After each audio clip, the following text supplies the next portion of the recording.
Okay.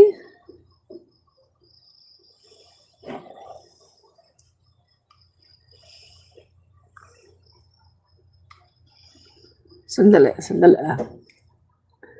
Wait.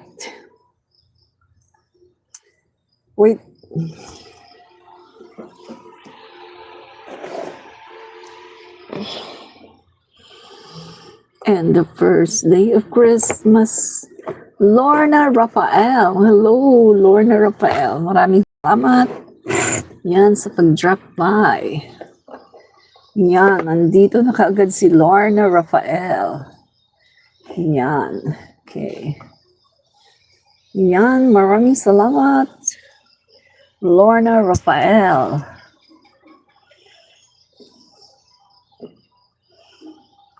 Yan.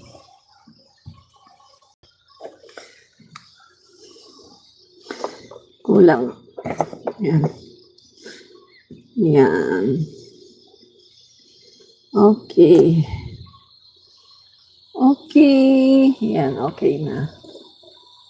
Yan, okay na. Hindi na. Yan, okay.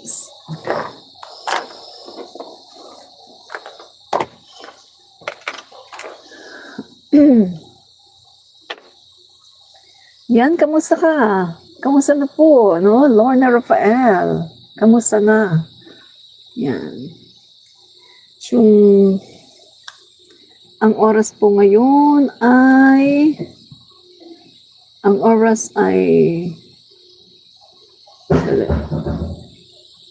yan.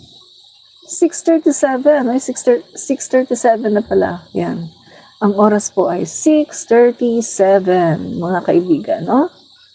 Yan. So, yan. So, ang topic po natin ngayon, mga kaibigan, ay tungkol po dito sa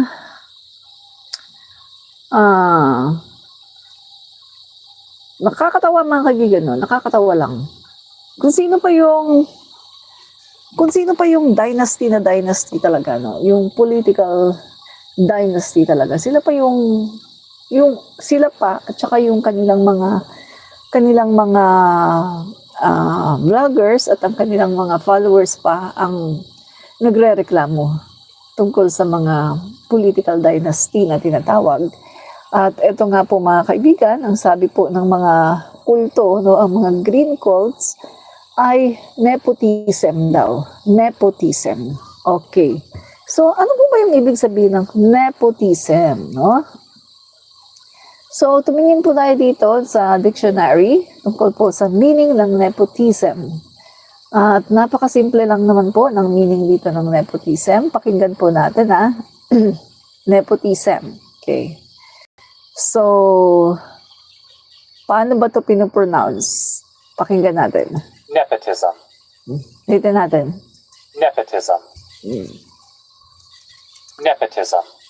Yan. So, ganun daw, nepotism. Ewan ko, basta nepotism yan. Bahala na siya. So, sabi dito, mga kaibigan, no? Ang meaning po ng nepotismo or nepotism, the practice among those with power or influence of favoring relatives, friends, or associates, especially by giving them jobs. So yan po, mga kaibigan, ang nepotism. Yan po ang nepotism, mga kaibigan, no? Yan. Yan po ang nepotismo, no, mga kaibigan. Dali, guys. Itali ko nga yung aking buhok. At parang ako'y babatter sa aking buhok. Yan, tali ko. Kailangan ko na magpagupit. Mahaba na siya, guys, no? Papagupitan ko na to. Bago katapusan. Kasi mahaba na siya, no? So, nagkakaroon na rin ng mga gray hair. Yan. So, yan nga, mga kaibigan, ang nepotism ay the practice among those with power of influence of favoring relatives, friends, or associates, especially by giving them jobs. Yan.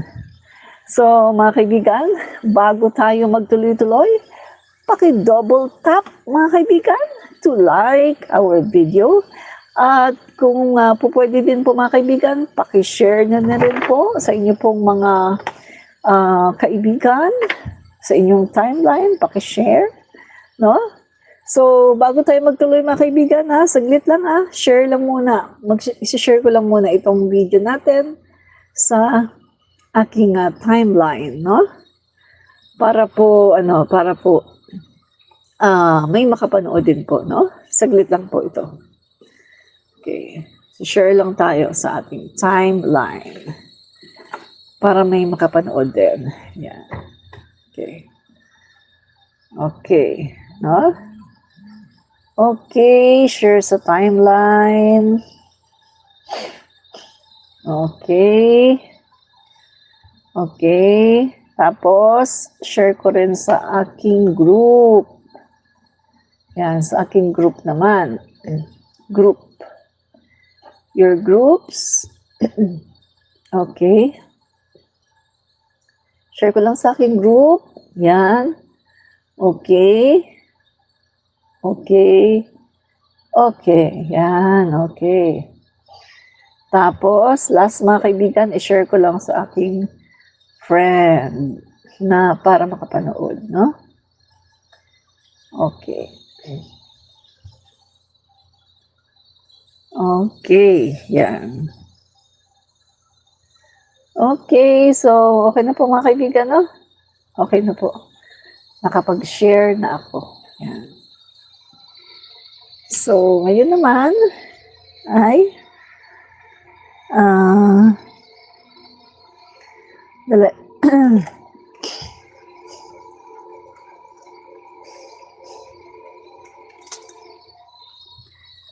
Yan. Okay. Okay. Okay. Ayan na mga kaibigan, no? Yan, na-share ko na.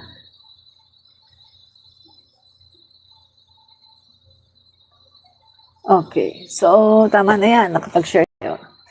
Yan. So, mga kaibigan, no? Ito nga po yung iniiyak ng mga DDS, no? Ng mga, kung sino pa, sabi ko nga sa inyo kanina, kung sino pa yung mga talagang masasabi nating political dynasty, ay sila pa, yung grupo pa nila ang nagrereklamo na nepotismo daw or nepotism ang nangyayari ngayon, no? So, tingnan po natin mga kaibigan. Kanina nga ay tiningnan natin dito ang meaning ng nepotismo at ito nga po the practice among those with power or influence of favoring relatives, friends, or especially or associates, especially by giving them jobs. So, meaning to say mga kaibigan, no? Ang nepotismo po mga kaibigan ay yung pinapaboran yung mga relative, yung mga kaibigan, at yung kanilang mga kumpare-kumare, no? Kung sino man yung kanilang inilalagay, no? Mga kaibigan, sa pwesto ng hindi po dumadaan sa election, no? So, yun po ang nepotism, no? So, tingnan natin, Okay. Meron pong sumisikat ngayon sa House of the Representative na tinatawag na House Hotshots, no?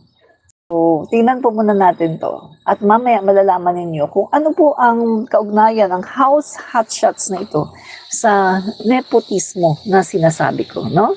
Okay. So, ito po yung mga House Hotshots na tinatawag. Moreover, young guns. Sila po yung mga young guns. There are new clique in the House of Representatives. No? Di ba merong young guns? So, ngayon naman, meron namang hotshots. No?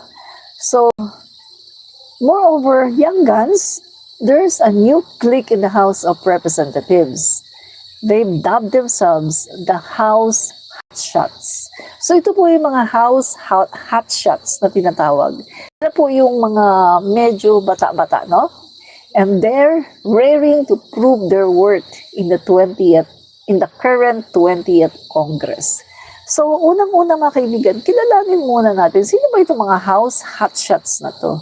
So, kilalanin muna natin mga kaibigan, no? So, eto po, itong mga House hotshots na ito mga kaibigan, wala pong iba kundi si si Brian Poe. Si Brian Poe po mga kaibigan ay nasa FPJ Panday Bayanihan Party List Representative. Brian Poe, no? So, yan po maaaring hindi nyo pa nakita yung itsura, no? Pero Brian Poe, siya po ay sa party list po, no? Nanalo po ang party list na FPJ Panday Bayanihan Party List, no? Pangalawa mga kaibigan ay si Batangas 6th District Representative Ryan Recto. So, man po yung anak po ni Ate B at saka ni Rap Recto, no? Yung ating finance secretary. At pangatlo naman po ay si Tingog Party List Representative Andrew Julian Romualdez. So, eto naman po mga kaibigan ay anak, no, ni Congressman or Speaker Martin Romualdez, no, si Andrew Julian Romualdez. At ito naman pong pang-apat ay si Javier Miguel Javi Benitez, no, Tingog Party List. Nasa Tingog Party List din po siya mga kaibigan. Siya naman po ay anak ni Albi Benitez, no? So, tingnan po natin mga kaibigan, no? So, etong po si Representative Andrew Julian Romualdez, mga kaibigan, ay 25, no? 25 years old siya. And then, etong si Panday Bayanihan Party List, Brian Poe, 33. And then si Batangas 6th District Representative Brian Recto, 29. At saka si Negros Occidental Representative Javier Miguel Javi Benitez, 30. Yan. So, yun po ang kanilang mga edad, no? Mga kaibigan, no? So, sila po ay mga neophyte na mga congressman. At yun nga po mga kaibigan, sila po ay mga anak, no, ng mga kilala din na mga tao sa gobyerno, no? Katulad na lang po, no, the common denominator of the quartet are their accomplished legislator parents. Representative Romualdez is the son of lately 1st District Representative Martin Romualdez. And then Representative Poe is the son of former Senator Grace Poe. And Representative Recto is the son of former Senator Rap Recto, and Representative Benitez is the son of the Bacolod City Law District, Albi Benitez. So mga kaibigan, matatawag ba nating nepotismo ito? Sila po ay mga anak ng mga dating naging kongresista, naging senador. Matatawag po ba nating nepotismo yan? Okay.